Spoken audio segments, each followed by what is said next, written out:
आघाडीतले महत्त्वाचे नेते आहेत आणि त्यांच्या पक्षातल्या अडचणी दूर करायला ते समर्थ आहेत, एवढंच मी सांगतो.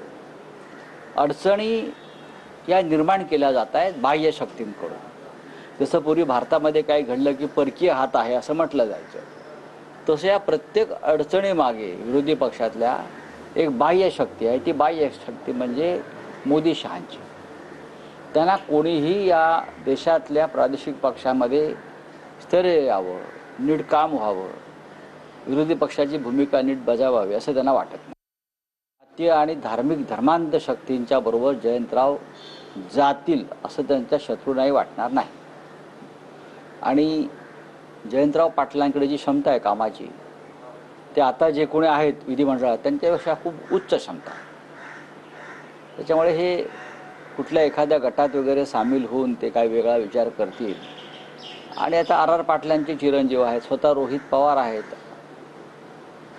त्यानंतर असे अनेक आमदार, 10 जरी संख्या 10 असली तरी त्यांच्यातले बहुसंख्य आमदार हे याच विचाराचे आहेत.